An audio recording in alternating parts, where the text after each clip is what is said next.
ఎక్కడ వారు అక్కడ చక్కగా అమ్మ కొంచెం ఇటు కూడా వచ్చి కూర్చోండి, ఏం కాదు. ఇటువైపు రండి. లుదియమ్మ మీరు ముందుకు రండి, ఇక్కడ ముందుకు వచ్చి కూర్చోండి చక్కగా. వెనకున్న వాళ్ళందరూ ముందుకు రావచ్చు, ఇటు ముందుకు రండి. చక్కగా మీ కొరకు ఇంకా ప్లేస్ ఉంది, మంచిది. మనమ్మ కుర్చీలో కూర్చో, మనమ్మ కుర్చీలు ఉన్నాయి కదా, కూర్చోమ్మా, కుర్చీలో కూర్చో. మంచిది. ఈ సమయంలో దేవుడు ప్రేమించి ఈ రాత్రికాల సమయంలో దేవుని మహాకృపను బట్టి మరి మన కర్మెలు మినిస్ట్రీని దేవుడు ప్రేమించి ఒక ఉన్నతమైన కృపచేత 6 సంవత్సరాలు ముగించుకొని 7వ సంవత్సరాలు అడుగు పెట్టడానికి సహాయం చేశాడు. మరి ఈ యానివర్సరీలో చక్కగా దేవుని వాక్యాన్ని అందించడానికి మన మధ్యలోకి దైవజనులు, ఆయా ప్రాంతాల్లో దేవుని చేతిలో బలంగా వాడబడుతున్నటువంటి సేవకులు జొన్నలగడ్డ ప్రసాద్ అన్న మన మధ్యలో ఉండటం సంతోషం. మరి సమయాన్ని ఎక్కువగా వృధా చేయకుండా ఈ సమయాన్ని దైవజనులకు అప్పగిస్తున్నాను. బిగ్గరగా చప్పట్లు కొట్టి ప్రసాదాన్ని ప్రేమపూర్వకంగా ఆహ్వానిద్దానికి.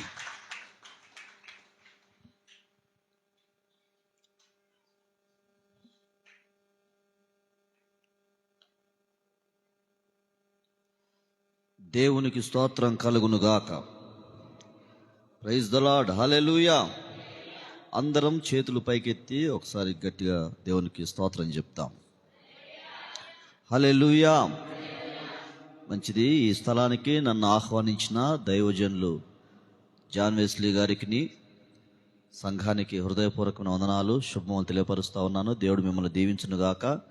ఈ మందిరం పునాది రాయి వేసినప్పుడు వచ్చిన, రెండవది మందిరము ప్రతిష్ట రోజు రావటానికి ప్రభు కృప చూపించినాడు. దేవునికి స్తోత్రం. మరి ఈ రాత్రి ఈ చక్కటి మందిరంలో మీ అందరితో కలిసి ప్రభువుని ఆరాధించటం, అదేవిధంగా దైవజనులు, మరి వల్లభి నుంచి వచ్చినటువంటి దైవజనులు, కోదాడు నుంచి వచ్చినటువంటి దైవజనులు అందరితో కలిసి, అడ్లూరు నుంచి వచ్చినటువంటి దైవజనులతో కలిసి ప్రభువును స్తుతించటం నాకెంతో ధన్యతగా నేను భావిస్తూ ఉన్నాను. దేవునికి స్తోత్రం కలుగును గాక. హల్లెలూయా. మీ సేవకుడు గురించి ఒక మాట చెప్పాలి. ఏంటంటే, ఆయన పట్టిండంటే మనసులో ఒకటి, ఆయనకు ఒకటి పడ్డదంటే నిద్ర పట్టదు ఆయనకి. దేవునికి స్తోత్రం కలుగును గాక. 52 రోజులలో కట్టాలంటే అది కట్టాలంతే. కట్టి చూపించిండు. దేవునికి స్తోత్రం. హల్లెలూయా. కొంతమంది అనుకున్నారు ఎట్టెట్ట కడతాడో చూద్దాం అనేవాళ్ళు కొంతమంది ఏ గట్టిండ్లే ఇక అయిపోయిందిలే అని కొంతమంది. అయితే కట్టించేవాడు ప్రభు. దేవునికి స్తోత్రం కలుగును గాక. దేవుడు మనకు తోడుగా ఉన్నప్పుడు, దేవుడు మన పక్షాన ఉన్నప్పుడు మనకు విరోధిగా నిలబడువాడు ఈ ప్రపంచంలో ఎవడునూ లేడు. దేవునికి స్తోత్రం.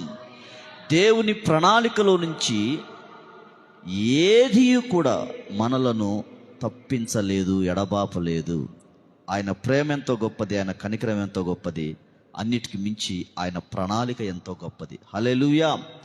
చూడండి, పరిశుద్ధ గ్రంథంలో నుంచి పేతురు రాసిన మొదటి పత్రిక 5వ అధ్యాయం 10వ వచనాన్ని రాత్రి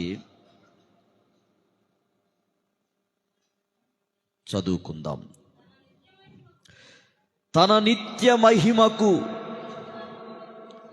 క్రీస్తు నందు మిమ్మును పిలిచిన సర్వకృపానిధియగు దేవుడు కొంచెము కాలం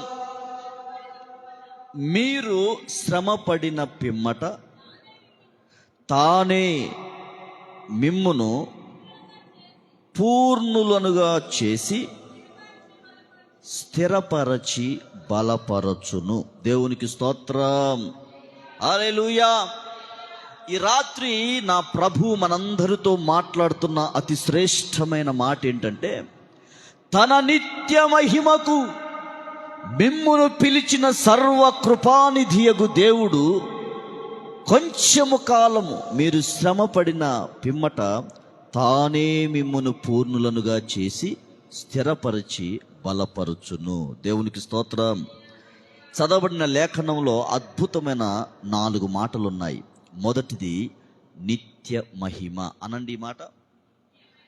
దేవుడు మనల్ని నిత్య మహిమలో మనం ఉండాలని ఆయన కోరుకునేవాడు.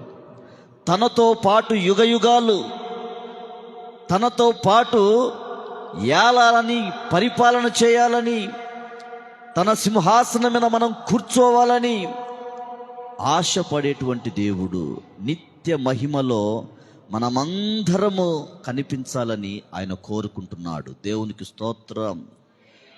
మనలో ఎవరు కూడా ఆ పరలోకాన్ని పొందకుండా, ఆ పరలోక భాగ్యాన్ని వదులుకోకుండా, ఆ పరలోకంలోకి ప్రవేశించకుండా ఉండకూడదు. ప్రతి ఒక్కరము పరలోకములో కనిపించుదుముగాక, ప్రతి ఒక్కరము నిత్య మహిమలో ఉందుముగాక. ఎందుకు ఈ మాట రాసినాడు అని ఆలోచించినప్పుడు, దెర్ ఆర్ సమ్ ఛాన్సెస్, కొన్ని అవకాశాలు ఉన్నాయి తప్పిపోవటానికి, కొన్ని ఛాన్సెస్ ఉన్నాయి పరలోకాన్ని పోగొట్టుకోవడానికి, నిత్య మహిమను పోగొట్టుకోవటానికి. ఏంటిది పాస్టర్ గారు, మనకి వాక్యాధారం ఏమైనా ఉందా అంటే, మత్తయి సువార్త 7వ అధ్యాయంలో ఒక చక్కటి మాట రాయబడింది. ఆ దినమున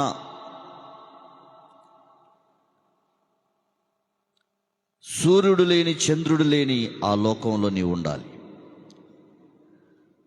కలతలు లేని, కన్నీరు లేని ఆ లోకంలో నీవు ఉండాలి.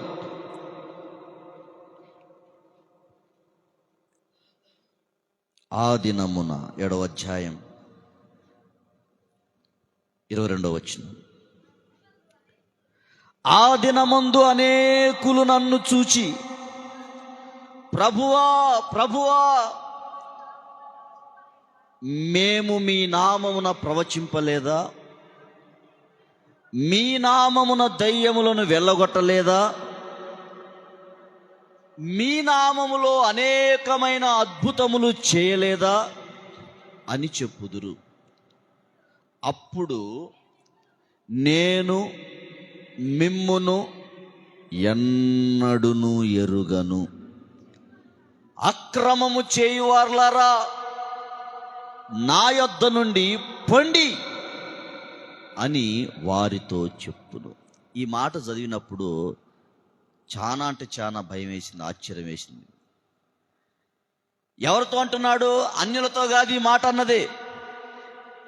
ఎవరితో అంటున్నాడు ఈ మాట అంటే, ప్రవచించిన వారితో.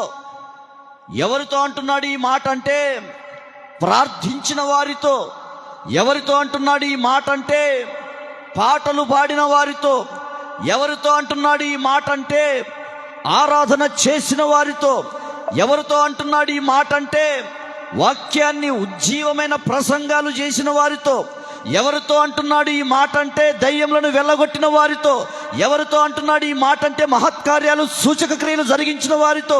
ఎవరితో అంటున్నాడు ఈ మాటలంటే, ప్రపంచంలోనే పెద్ద సంఘాలు కట్టుకున్న వారితో అంటున్నాడు ఈ మాట. ఏమని అంటే, మీరెవరో నాకు తెలవదు. ఎందుకు అనాల్సి వచ్చింది ఆ మాట అంటే, అన్నీ బాగానే ఉన్నాయి కానీ జీవితంలో అక్రమం ఉంది. ఏముంది చెప్పండి? అక్రమం. ఇంత భక్తి చేసినోడు, ఇన్ని పాటలు పాడినోడు, ఇంత ఆరాధన చేసినోడు, ఓ ఊగిపోయి ఉజ్జీవ ప్రసంగాలు చేసినోడు, సుందరమైన శృంగార దేవాలయాలు కట్టినోడు యాడున్నాడు చెప్పండి? ఇప్పుడు చెప్పాలి. నరకం అనండి, పాతాళం అనండి. యెషయా గ్రంథం 5వ అధ్యాయం 14వ వచనం.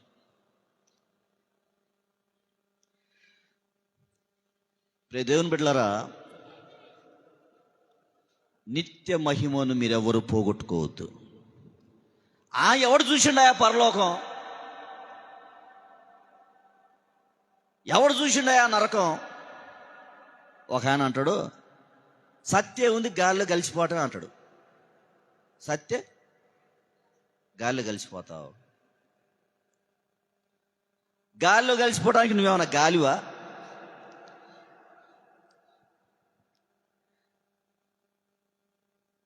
దేవునికి స్తోత్రం కలుగును గాక. యెషయా గ్రంథం 5వ అధ్యాయం 14వ వచనంలో ఏమని రాయబడిందంటే, పాతాళం గొప్ప ఆశ పెట్టుకొని అపరిమితముగా తన నోరు తెరచుచున్నది. ఎందుకో తెలుసా? నోరు తెరిచి ఏం చేస్తుందో పాతాళం. ఆ పాతాళంలో ఎవరెవరు ఉన్నారు చూడండి. ఇప్పుడు వారిలో గనులు, ఎంత పెద్ద గనులు ఉన్నారో తెలుసా? దీంట్లో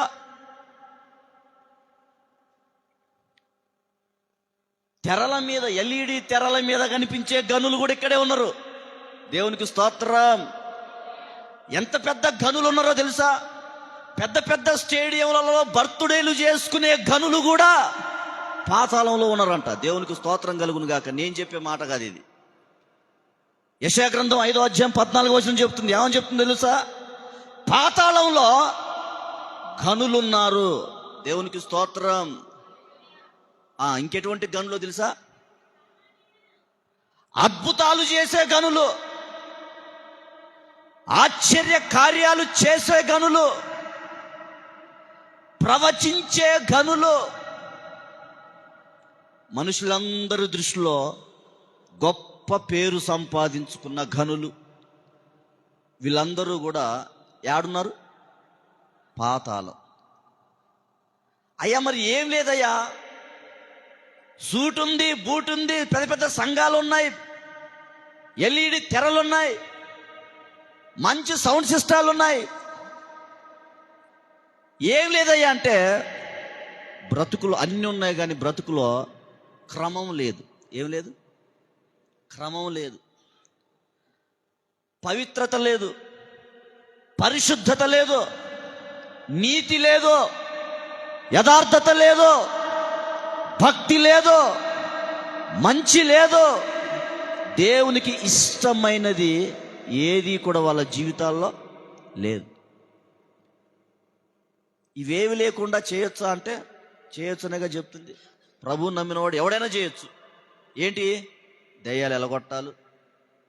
ప్రభువు నమ్మినవాడు ఎవడైనా చేయొచ్చు. ప్రార్థన చేయటాలు. ప్రభువు నమ్మిన వారు ఎవరైనా చేయొచ్చు. మార్కు 16:16 ప్రకారం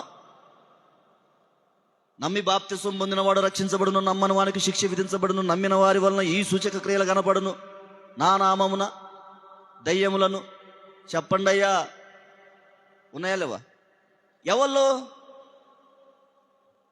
నమ్మినవారు. దేవుని బిడ్డలారా, ఇంత భక్తి చేసి కూడా పరలోకం పోగొట్టుకోవడానికి అవకాశం ఉన్నది. ఎలాగంటే మన జీవితంలో అక్రమం ఉంటే, మన జీవితంలో అన్యాయం ఉంటే, మన జీవితంలో అవినీతి ఉంటే, మన జీవితంలో అపవిత్రత ఉంటే, we will lose the heaven. అది పోగొట్టుకోకుండా ఉండటం కొరకు నా ప్రభు మాట్లాడుతున్న మాట ఏంటంటే, నిత్య మహిమకు మిమ్మల్ని పిలిచాడు ఆయన. దేవునికి స్తోత్రం. హల్లెలూయా. మనం పాడతాం, అద్భుతమైన పాటలు పాడతాం. సూర్యుడు లేని, చంద్రుడు లేని, చీకటి రాత్రులు అసలే లేని ఆ దివ్య నగరిలో కాంతులను విరజిమ్మెదవా నా యేసయ్యా. నీ పరలోకం పాటల్లోనే కాదు ఉండాల్సింది, యుగ యుగాలు ఆ పరలోకంలో నీ ఉందుగాక. దేవునికి స్తోత్రం కలుగును గాక. హల్లెలూయా. పాటలు పాడే వరకే పరలోకం యొక్క ఆశ, పరలోకం మీద వాంఛ ఉండకూడదు. నీ బ్రతుకు ముగిసిన తరువాత, ఇక్కడ కన్ను మూసిన తర్వాత అక్కడ తేలాలి నువ్వు. హల్లెలూయా. అందుకొరకు నా ప్రభు ఏమని మాట్లాడుతున్నాడంటే, నిత్య మహిమకు నేను మిమ్మల్ని పిలిచాను. తన నిత్య మహిమకు మిమ్మును పిలిచిన సర్వకృపానిధియగు దేవుడు. నరకానికి పోవటానికి కాదు నిన్ను పిలిచింది, నరక శిక్ష అనుభవించటానికి కాదు నిన్ను పిలిచింది, పాతాళంలో అరుపులు కేకలు పండ్లు కొరకటానికి కాదు నిన్ను పిలిచింది, నిత్య మహిమలో ఆయనతో ఉండాలి. ఇటువంటి అక్షయమైన వాటిని పొందాల్సిన నీవు వీటన్నిటిని కూడా నువ్వు ఏం చేస్తున్నావు అంటే పోగొట్టుకుంటున్నావు. స్వల్పమైన వాటి కొరకు, తుచ్చమైన వాటి కొరకు, క్షణకాలములో నశించిపోయేటువంటి వాటి కొరకు విలువైనవి పోగొట్టుకుంటున్నావు. అబ్రహాం అంట, హెబ్రీయులకు రాసిన పత్రిక 11వ అధ్యాయంలో అబ్రహాము దృష్టి దేని మీద ఉందో తెలుసా? పునాదులు గల పట్టణం. చూడండి అన్నమాట, హెబ్రీ పత్రిక 11వ అధ్యాయం 10వ వచనం. నీ దృష్టి దేని మీద ఉంది? ఏలయనగా దేవుడు దేనికి శిల్పియు నిర్మాణకుడై ఉన్నాడో పునాదులు గల ఆ పట్టణము కొరకు అబ్రహాము ఎదురు చూచుచుండెను. దేవునికి స్తోత్రం. అబ్రహాము యొక్క దృష్టి పునాదులు గల పట్టణం మీదనే ఉంది. మరి నీ దృష్టి అది. ఆడొక 2 ప్లాట్లు కొందాం, ఆడొక ఇల్లు కట్టుకుందాం, సుందరమైన భవనం కట్టుకుందాం. ఎంత కట్టుకున్నా ఏం ప్రయోజనం చెప్పండి? ఒకడు 12 కోట్లు పెట్టుకున్నాడు విల్లా, మన భాషలో చెప్పాలంటే ఇంద్రభవనం. మొన్న వరదల్లో కొట్టపోయింది. ఎన్ని కోట్లు పోయినాయి? కానీ ఆ పట్టణాన్ని నువ్వు సంపాదించుకుంటే అది వరదకు కొట్టకపోయే పట్టణం కాదు, తుఫాను కొట్టపోయే పట్టణం కాదు, గాలికి కొట్టపోయే పట్టణం కాదు. దేవునికి స్తోత్రం. యుగ యుగాలు ఉండే ఆ పట్టణంలో నీ ఉండాలని నా ప్రభు ఆశిస్తా ఉన్నాడు. ఆ పట్టణం కొరకు అబ్రహాం ఎదురు చూచుచున్నాడు. హల్లెలూయా. అంత గొప్ప ధనవంతుడు ఎక్కడ నివసించిండో చెప్పనా? ప్రభువు ఎంత స్పష్టంగా చెప్పాడో సేవకులు. అబ్రహాం అంత ధనవంతుడు ఆ టైంలో ఎవడు లేడు. అంత గొప్ప ధనవంతుడు కూడా గుడారాలలో నివసించాడు. దేవునికి స్తోత్రం కలుగునుగాక. కానీ ఇవాళ సేవకులు, లైవ్ చూస్తున్న సేవకులు, ఇవాళ సేవకులు ఒక్కనికన్నా గుడారం ఉందా? ఏమున్నది చెప్పు? అప్పు చేసి మరి, లోన్ పెట్టి మరి, డబుల్ బెడ్రూమ్.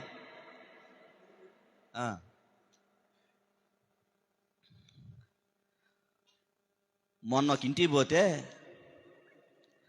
వాడు చెప్తుండు, అయ్యా భద్రాచలం నుంచి టేకు తెప్పించి చేపించే మంచం,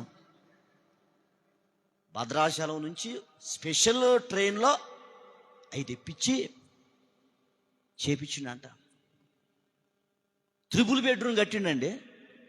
ఎంతే అంటే 70 లక్షలు. అంత కట్టుకొని ఒకరోజు అంటాడు, అదేందోనయ్యా నాకు అసలు నిద్ర రావట్లేదయ్యా అంటాడు. మరి 70 లక్షలు ఇల్లు బట్టి కొనుక్కొని, ₹1,00,000 మంచం చేయించుకొని, 50,000 రూపాయల పరుపు కొనుక్కొని నీకు నిద్ర ఎందుకు పట్టట్లేదు? అక్రమం ఉంది నీ జీవితంలో, నీ బతుకుల. అందుకని నిద్ర రావట్లే నీకు. కాయ కష్టం చేసుకునేటోడు చూడు, వానికి ఎంత హ్యాపీగా నిద్రపోతాడు. వానికి చీకు, చింత, బాధ, కష్టం, అప్లోడ్ ఇంటి ముందు కొత్తలన్న బాధ కూడా ఉండదు. వానికి హ్యాపీగా నిద్రపోతాడు. వీరికి నిద్ర పట్టట్లే. యాడ్ నుంచి తెప్పించిండు మంచం? భద్రాచలం, కొత్తగూడెం భద్రాచలం నుంచి తెప్పించిండట.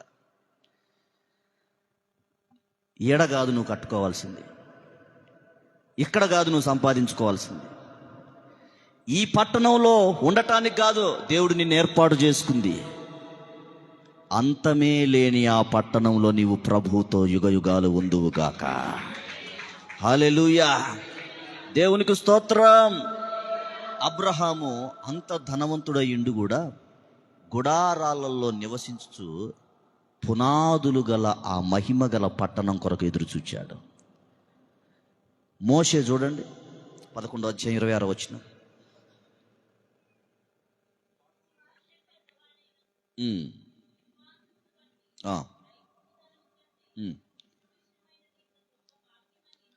స్పీడ్గా అనుభవించుట కంటే యోచించి అనిపించుకోలేదు కానీ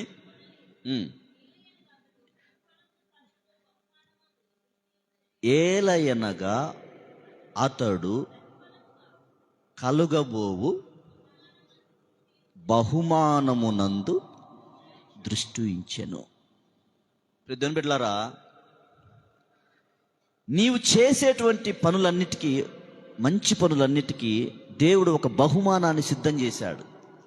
he prepared a wonderful gift for you. నీకు ఒక బహుమానం పరలోకంలో సిద్ధంగా ఉంది. ఈ లోకంలో నువ్వు దేవుని కొరకు నడిచావు చూడు, దేవుని కొరకు నిలబడ్డావు చూడు, దేవుని కొరకు కానుక వేసావు చూడు, దేవుని కొరకు నీ ఒంటి మీద ఉన్న బంగారం మొత్తం మందిరానికి ఇచ్చావు చూడు, నీ కొరకు ఒక బహుమానం ఉన్నది. దేవునికి స్తోత్రం. నీవు చేసిన మంచికి, నీవు చేసిన మంచి పనులకు, నీవు చేసినటువంటి ప్రతి దానికి ఎవరు నీకు గుర్తింపు ఇవ్వకపోవచ్చు, ఎవరు నిన్ను గుర్తించకపోవచ్చు, ఎవరు నిన్ను అభినందించకపోవచ్చు, కానీ ఒక సమయం ఉన్నది. ఆ సమయంలో నా ప్రభు నీకు బహుమానం తీసుకొచ్చి ఇస్తాడు. హల్లెలూయా. జనులందరి ఎదుట ఫలా నమ్మకమైన మంచి దాసురాలా, మంచి దాసుడా అని నిన్ను పొగడబోయే సమయం ఒకటి ఉంది. దాని కొరకు నువ్వు ఎదురు చూచుదువుగాక. మోషే బహుమానం కొరకు ఎదురు చూశాడు. ఎంతో కష్టపడ్డాడు. తన కష్టాన్ని ఎవరు గుర్తించలేదని ఎన్నడూ బాధపడలే. కారణం ఏంటంటే బహుమానం ఇచ్చేది, ప్రతిఫలం ఇచ్చేది దేవుడు. దాని కొరకు ఆయన ఎదురు చూచాడు. రాజుల 2వ గ్రంథం 2వ అధ్యాయం 10వ వచనం చూద్దాం. ఇక్కడ ఒక ఆయన, ఈయన దృష్టి అంతా కూడా దేని మీద ఉందో చూడండి. అబ్రహాము దృష్టి పట్టణం మీద ఉంది, మోషే దృష్టి బహుమానం మీద ఉంది, ఎలీషా దృష్టి అందుకతడు నీవు అడిగినది కష్టతరంగా ఉంది, అయితే నీ యొద్ద నుండి నేను తీయబడినప్పుడు నేను నీకు కనబడిన ఎడల ఆ ప్రకారము నీవు అడిగిన ఆత్మ అభిషేకము లభించును. దేవునికి స్తోత్రం. ఎలీషా దృష్టి దేని మీద ఉందో తెలుసా? ఎలీషా దృష్టి లోక సంబంధమైన వాటి మీద లేదు. గెహజీ దృష్టి బంగారం మీద, వెండి మీద, వస్త్రాల మీద ఉంది, కానీ ఎలీషా దృష్టి వాటి మీద లేదు. ఎలీషా దృష్టి అంతా కూడా ఏలియా మీద ఉన్న అభిషేకం మీద ఉన్నది. దేవునికి స్తోత్రం కలుగును గాక. దేవుని బిడ్డలారా, నువ్వు కోరుకోవాల్సింది ఏంటంటే నీ సేవకుని మీద ఉన్న కృప, ఆ దైవజనుని మీద ఉన్న కృప, ఆ యవనస్తుని మీద ఉన్న కృప, ఆ సేవకుని మీద ఉన్న ఆత్మ అభిషేకం నా మీద కూడా ఉండాలి ప్రభు అని కోరుకోవాలి. దేవునికి స్తోత్రం కలుగును గాక. నేను 2000 సంవత్సరంలో Hyderabad Tarnaka pastor William Carey గారి చర్చిలో నేను ఎదుగుతున్నప్పుడు ఆత్మీయంగా ఆయన పాడుతూ ఉంటుంటే నేను వెనకాల ఎక్కడో నిలబడి ఆరాధనలో ఏకీభవించేవాడిని. ఆయన పాడుతూ ఉంటుంటే ఆయన గొంతులో ఉన్న అభిషేకాన్ని నేను చూసి విని, ప్రభువా అటువంటి అభిషేకం నాకు కూడా కావాలి ప్రభువా అని అభిషేకాన్ని కోరుకున్నాను. దేవునికి స్తోత్రం కలుగును గాక. హల్లెలూయా. ఎన్నడూ కూడా అవకాశాలు కోరుకోకు. అభిషేకం ఉంటే అవకాశాలు నీ దగ్గరికి వెతుక్కుంటూ వస్తాయి. దేవునికి స్తోత్రం కలుగును గాక. అభిషేకం కోరుకో.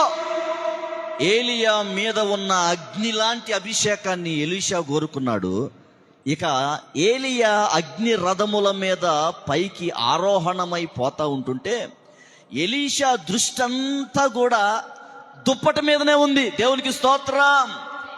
ఎందుకంటే ఆ దుప్పటితోటే వాళ్ళ యజమానుడు, వాళ్ళ నాయకుడు అనేకమైనటువంటి కార్యాలు చేయటం కళ్ళారా చూచాడు.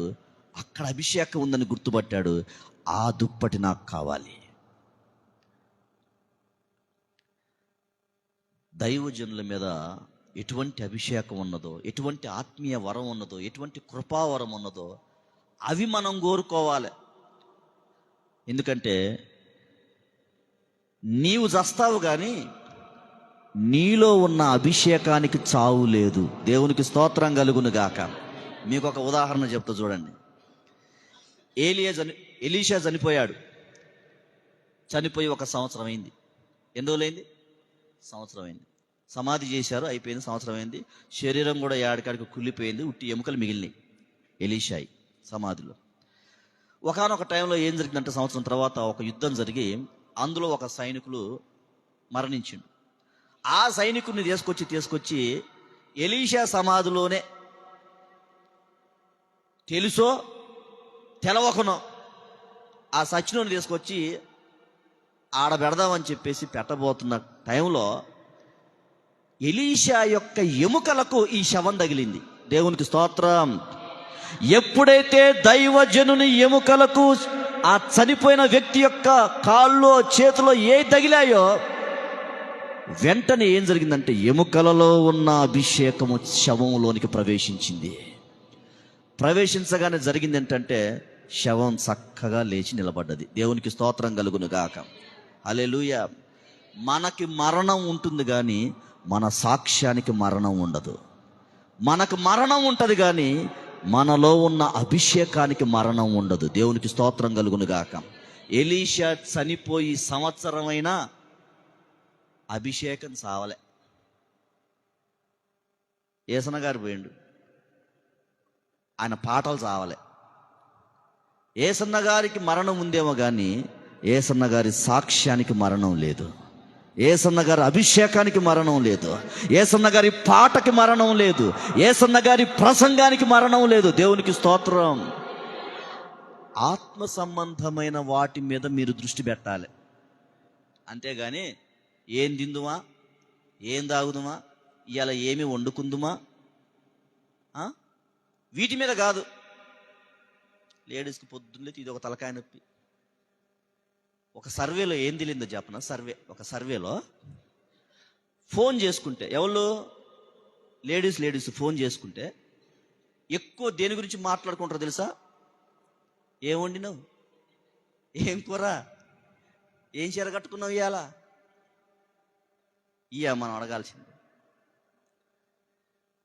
నేను ఎవరికన్నా ఫోన్ చేస్తే కళ్యాణ్ గారికి చేసినా ఇంకెవరికన్నా చేసినా ఇవాళ ఏం వాక్యం, అంతే కదా.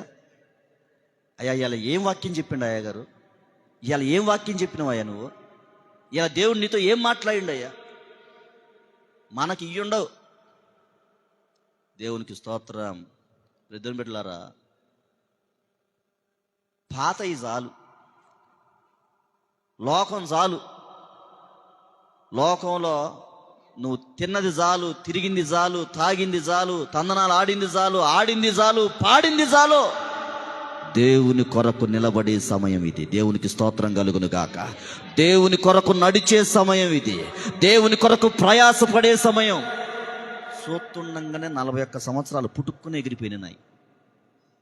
చూస్తుండగానయ్యా నాకు ఏం అర్థం కావట్లేదు. చూస్తుండగానే చదువు అయిపోయింది, చూస్తుండగానే ఉద్యోగం వచ్చింది, చూస్తుండగానే పెళ్ళింది, చూస్తుండగానే పిల్లలు పుట్టిరు, రాత్రి మా పిల్లగాళ్ళని బెడ్ మీద చూస్తుంటే నా బిడ్డ ఎంత పొడుగుంది నాకు అర్థం కావట్లేదు. అప్పుడే ఇది ఇంత పెద్ద అయింది అనుకుంటున్నా. దేవుని కొరకు ఏమన్నా చేసినావా? నీకోసం ఇల్లు కట్టుకున్నావు, నీకోసం బట్టలు కొనుక్కున్నావు, నీకోసం అన్నీ చేసుకుంటున్నావు. దేవుని కోసం ఏమైనా చేసినావా ప్రశ్నించుకుంటే మన దగ్గర సమాధానమే ఉండదు. దేవుని కొరకు మనము నిలబడుదుముగాక, దేవుని కొరకు నడుచుదుముగాక. బ్రద్దలైన బండ సందులలో దేవుని కొరకు నిలబడే వ్యక్తులంగా మనం ఉందుముగాక. చచ్చిన వారికి బ్రతికిన వారికి మధ్య నిలవబడిన అహరోను వలె నీవు నేను నిలవబడుదుముగాక. దేవునికి స్తోత్రం. హల్లెలూయా. అబ్రహాము దృష్టి దేని మీద? పట్టణం. మోషే దృష్టి దేని మీద? బహుమానం. మరి ఎలీషా దృష్టి దేని మీద? అభిషేకం. నాకు కొన్నిసార్లు అనిపిస్తుంది, ఎవరినన్నా చేరదిద్దామంటే భయం అవుతుంది. ఎవరినైనా చేరదిద్దామంటే, చేరదిస్తే ఏం జరుగుతుందంటే, వాడు మనకు పరిచర్య చేయకపోగా, వాడు మనకు సహాయ సహకారాలు అందించకపోగా, పోనీ మన మీద ఉన్న ఏదన్నా కృపావరం వాడు సంపాదించుకొని పోతాడా అంటే లేదు. మనకి వెన్నుపోట్లు. ఏం పోటు చెప్పండి? అన్ని పోట్లకెల్లా గొప్ప పోటు వెన్నుపోటు. నాకైతే ఎంతమంది పొడిచిర్రో వెనక నుంచి.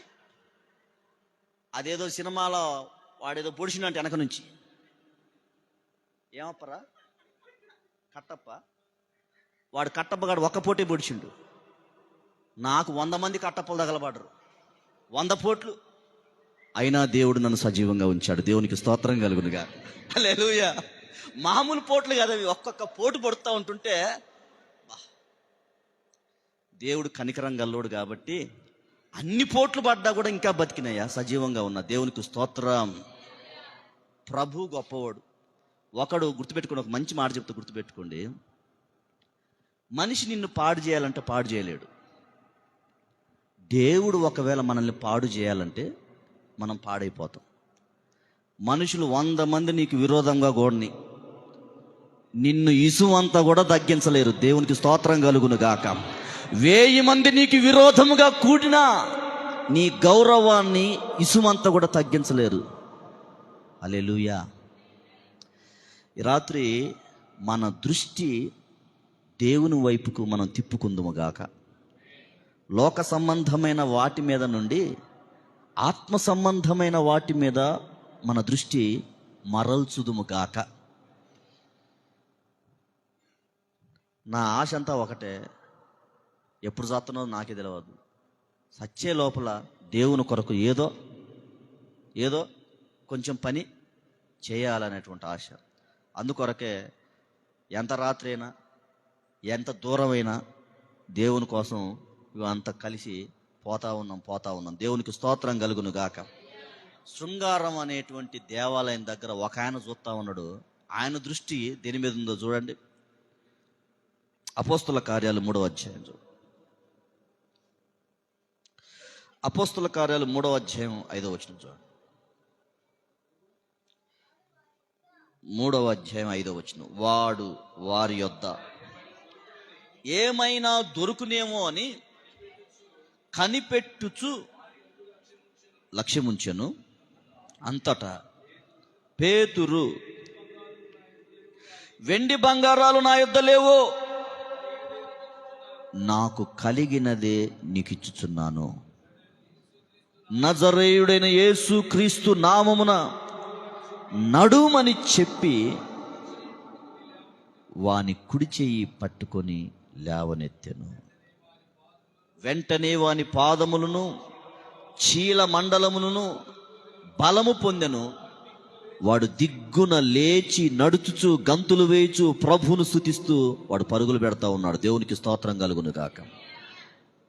వీని దృష్టి అంతా కూడా నాకేదన్నా మేలు జరుగుతుందేమో అని సేవకుల మీదనే దృష్టి పెట్టాడు. దేవునికి స్తోత్రం. ఎప్పుడైతే సేవకుని మీద దృష్టి పెట్టి తదేకంగా సేవకుని వంక చూస్తూ ఉన్నాడో వీని లోపల కొంచెం విశ్వాసం ఉన్నదని గ్రహించి వెంటనే వాళ్ళు అంటున్న మాట ఏంటంటే, బాబు ఒకవేళ నువ్వు వెండి కోసం, బంగారం కోసం, లేకపోతే ఇంకేదైనా ధనం కోసం చూస్తున్నావేమో, మా దగ్గర ఏమీ లేవు. మా దగ్గర ఒకటే ఒకటి ఉన్నది, యేసు నామం. దేవునికి స్తోత్రం కలుగును గాక. ఆ నామములో నీవు లేచి నడుమని చెప్పినప్పుడు వాడు దిగ్గున లేచి నడుచుచు గంతులు వేస్తూ ప్రభుని స్తుతించాడు. సేవకుల మీద దృష్టి పెట్టిన వాడికి స్వస్థత లభించింది. హల్లెలూయా. ఈ రాత్రి నువ్వు దేని మీద నువ్వు దృష్టి పెడుతున్నావో నాకు తెలియదు, కానీ లోక సంబంధమైన వాటి మీద గనక నువ్వు ఇంకా దృష్టి పెట్టుకుంటూ ఉంటే పాతాళానికి పోతావు. జాగ్రత్త. నేను చెప్తున్న మాట అయితే కాదు. మీకు ఒక అద్భుతమైన మాట చూపిస్తాను. చూడండి, హెబ్రీయులకు రాసిన పత్రిక 3వ అధ్యాయం 17వ వచనం చూద్దాం. హెబ్రీయులకు రాసిన పత్రిక 3వ అధ్యాయం 17వ వచనంలో, ఎవరి మీద 40 ఏండ్లు ఆయన కోపగించెను, పాపము చేసిన వారి మీదనే కదా, వారి శవములు అరణ్యములో రాలిపోయారు. అరణ్యంలో రాలిపోయిన శవాలు ఎవరియో తెలుసా? ఎవరి చెప్పండి? ఐగుప్తీలే కాదు. అరణ్యంలో రాలిపోయిన శవాలు ఐగుప్తు దేశంలో అద్భుతాలను చూచిన వారు, ఐగుప్తు దేశంలో మోషే నాయకత్వంలో నడిచిన వారు, ఐగుప్తు దేశంలో నుంచి మోషే నాయకత్వంలో బయటికి విడుదల పొందిన వారు, ఎర్ర సముద్రంలో నడిచిన వారు, దేవుని యొక్క మహాశక్తిని, దేవుని యొక్క మహామహిమను, ప్రత్యక్ష గుడారం మీదకి దేవుని మహిమ దిగి వస్తూ ఉంటుంటే కనులారా చూచిన వారు, వీళ్ళందరూ కూడా అరణ్యంలో ఏమైపోయారు చెప్పండి? రాలిపోయారు. అనండి మాట. నువ్వు రాలిపోకముందే, నువ్వు కూలిపోకముందే ఈ రాత్రి నిన్ను నువ్వు సరి చేసుకుందువుగాక. హల్లెలూయా. మన దృష్టి ఆత్మ సంబంధమైన వాటి మీద మన దృష్టి ఉండాలని నేను మిమ్మల్ని కోరుకుంటున్నాను. నిత్య మహిమకు మనలను పిలిచిన సర్వకృపానిధియగు దేవుడు. రెండవ మాట ఏంటంటే పిలిచే దేవుడు. ఎవరైనా ఆయన పిలుస్తాడు. ఆయన పిలిచే దేవుడు. గలిలే సముద్ర తీర ప్రాంతం గుండా నడుచుకుంటూ పోతూ శిష్యులను పిలిచాడు. బాబో, మీరు నా వెంబడి రండి, నేను మిమ్మల్ని మనుషులను పట్టే జాలరులుగా చేస్తాను. శిష్యులను పిలిచాడు ఆయన. అరణ్యంలో దిక్కుదోసిన పరిస్థితులలో తిరుగుతూ ఉన్న హాగర్ను పిలిచాడు. ఏమ్మా, ఎక్కడి నుంచి వచ్చావు? నువ్వు ఎక్కడికి వెళ్తున్నావు? నువ్వు వెళ్ళి నీ యజమానురాలి చేతి కింద అణిగిమణిగుండమ్మా అని దేవదూత చెప్పాడు. దేవుడు మాట్లాడతాడు, దేవుడు పిలుస్తాడు. మండుచున్న పొదలో మోషేను పిలిచిన దేవుడు. హల్లెలూయా. ఆకాశం నుంచి నిన్ను నన్ను పిలుస్తాడు. సౌలును పిలిచి పౌలుగా మార్చిన దేవుడు. ఆయన పిలుపులో అద్భుతమైన మహత్యం ఉంటుంది.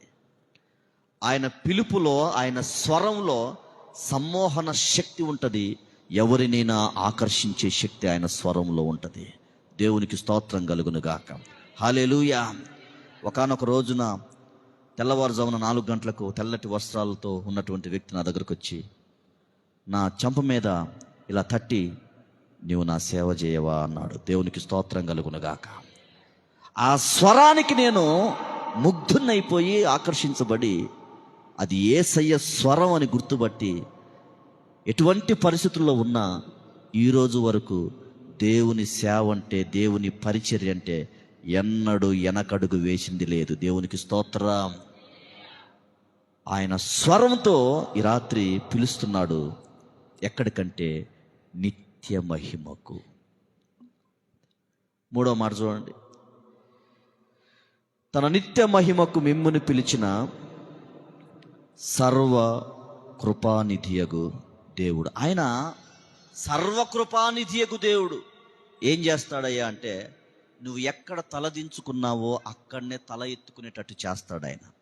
నువ్వు ఎక్కడ ఏ దేశంలో అవమానించబడ్డావో, నిందించబడ్డావో అక్కడనే నా దేవుడు నీ తలను పైకెత్తుతాడు. దేవునికి స్తోత్రం. కీర్తన 3వ అధ్యాయం 3వ వచనం ప్రకారం ఆయన ఏం చేయగలడంటే, నీ పట్ల సర్వకృప నీ ఎడల విస్తరింపజేయగలడు. ఈ రాత్రి నువ్వు బాధపడాల్సిన అవసరం లేదు. ఎందుకంటే ఒక మాట చెప్తున్నాను. తన నిత్య మహిమకు మిమ్ముని పిలిచిన సర్వ కృపానిధియగు దేవుడు.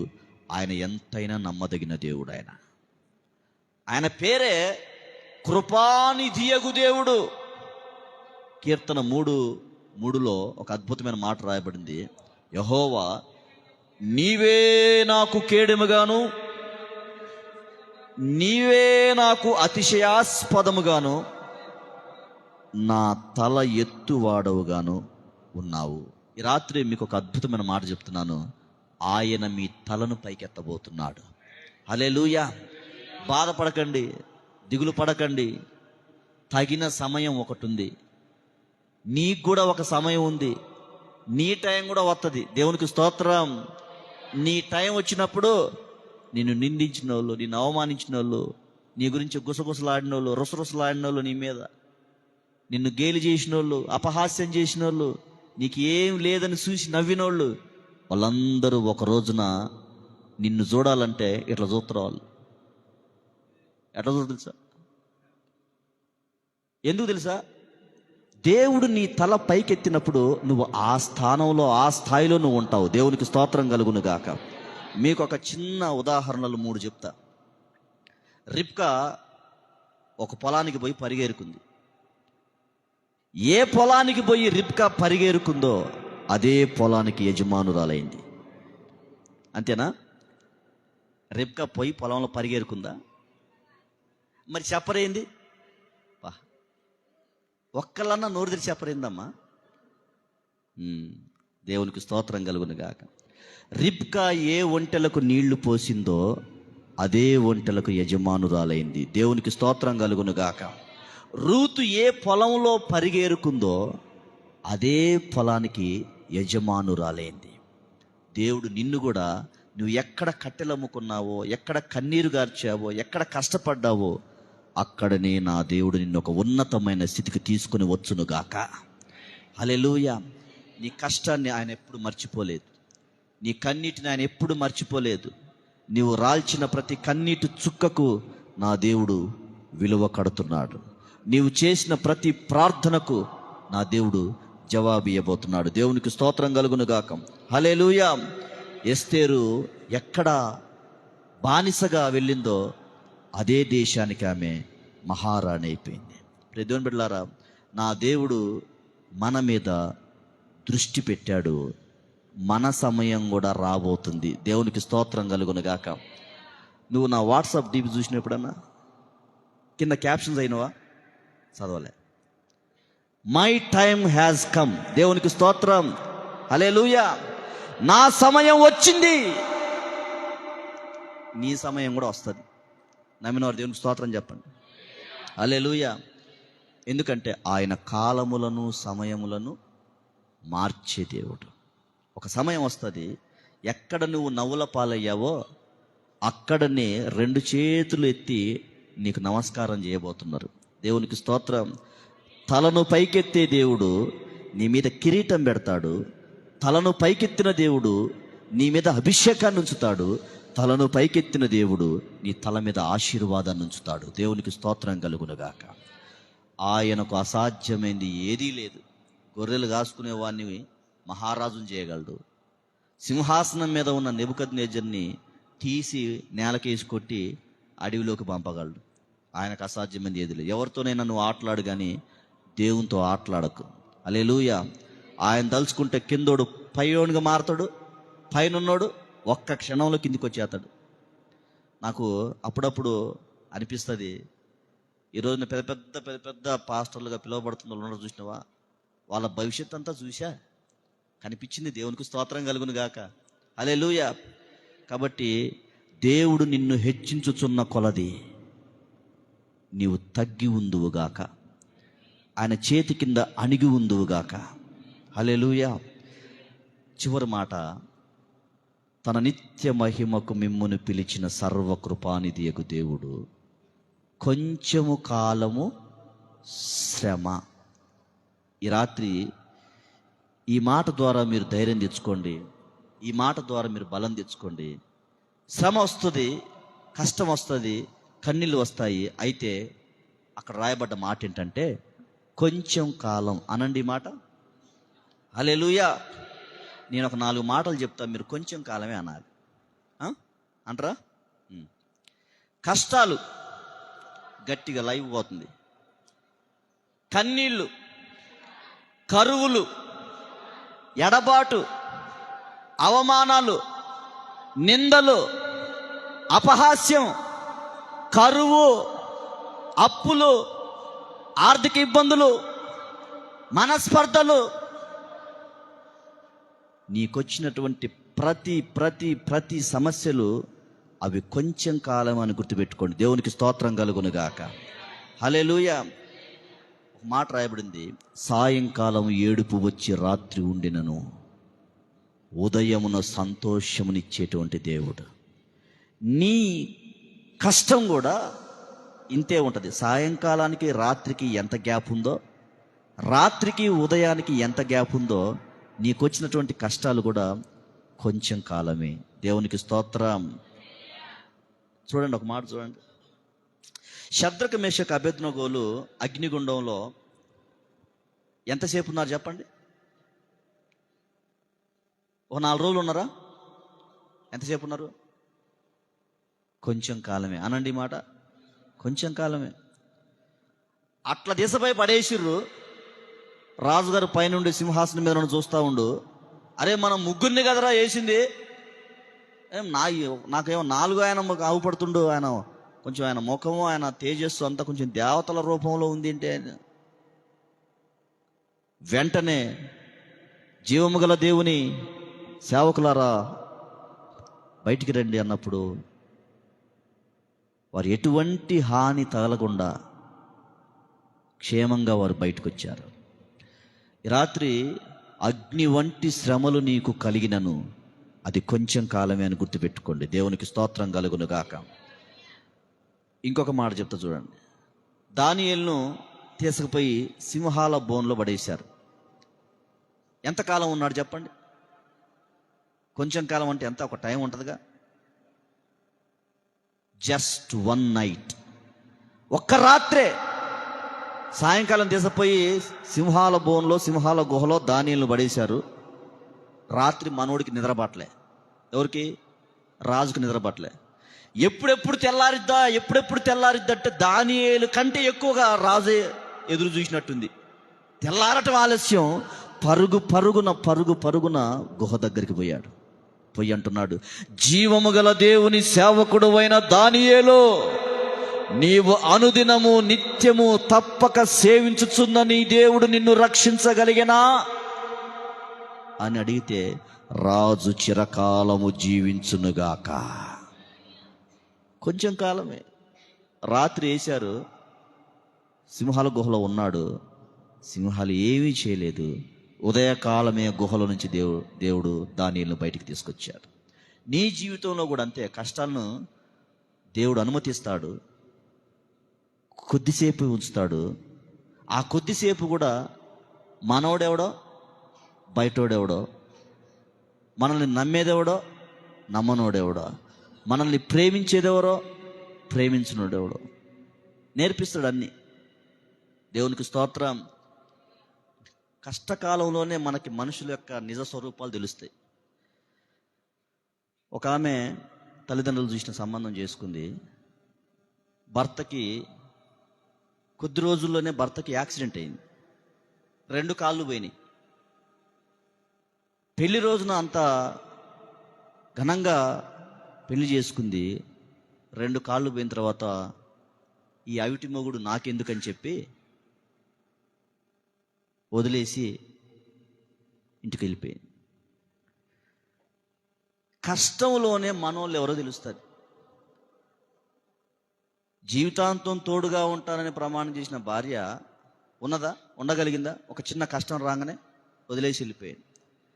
ప్రియ దేవుని బిడ్డలారా, అనుకున్నోళ్ళు మనల్ని వదిలిపెడతారేమో కానీ నీ తల్లి గర్భంలో నిన్ను నిర్మించి నీకు సృష్టికర్తగా ఉన్న నా యేసయ్య ఏ పరిస్థితిలో కూడా ఆయన నిన్ను విడువడు, ఎడబాయుడు. దేవునికి స్తోత్రం కలుగునుగాక. హల్లెలూయా. తన నిత్య మహిమకు మిమ్ముని పిలిచిన సర్వకృపానిధియగు దేవుడు, కొంచెం కాలం మీరు శ్రమ పడ్డాక ఆయన మిమ్మల్ని స్థిరపరుస్తాడు, బలపరుస్తాడు. యోనాను చేప మింగేసింది. ఎన్ని రోజులు యోనాకు కొంచెం ఇబ్బంది అనిపించింది చెప్పండి? ఎన్ని రోజులు? ఒక 3 రోజులు కష్టం అనిపించింది. 3 రోజుల తర్వాత బయటకు వచ్చిండారా లేదా? నీ జీవితంలో కూడా ఒక ముచ్చటగా ఒక 3 రోజులు వస్తుందేమో శ్రమ.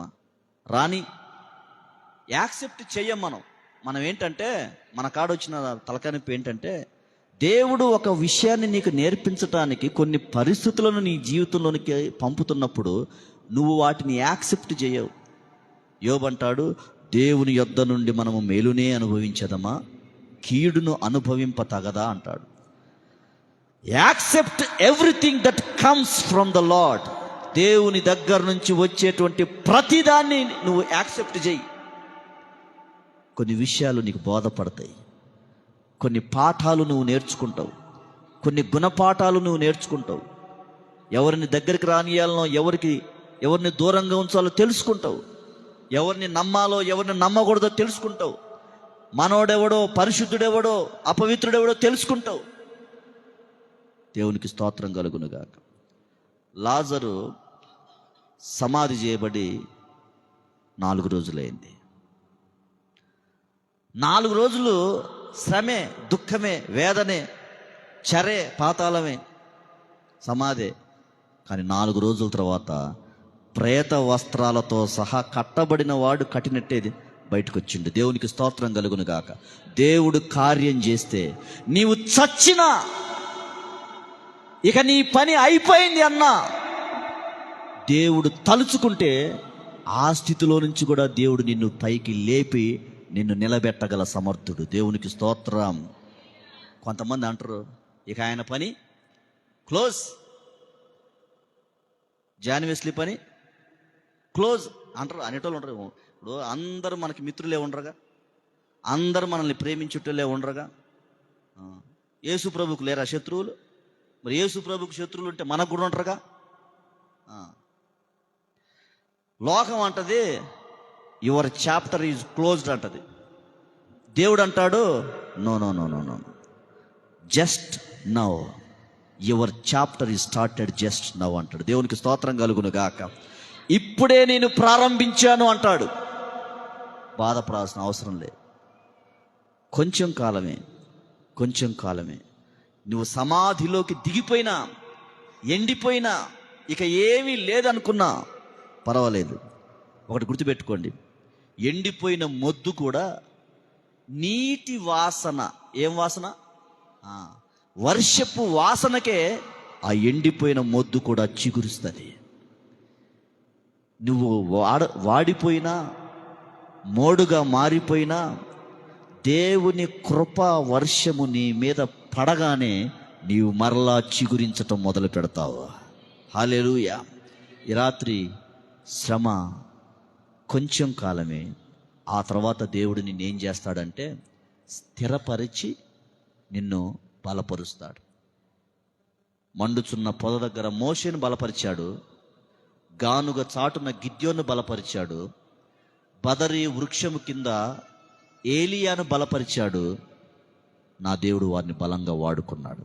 ఈ రాత్రి తన నిత్య మహిమకు మిమ్మును పిలిచిన సర్వకృపానిధియగు దేవుడు కొంచెం కాలం మీరు శ్రమ పడిన తర్వాత ఆయనే మిమ్మును స్థిరపరిచి బలపరుచునుగాక.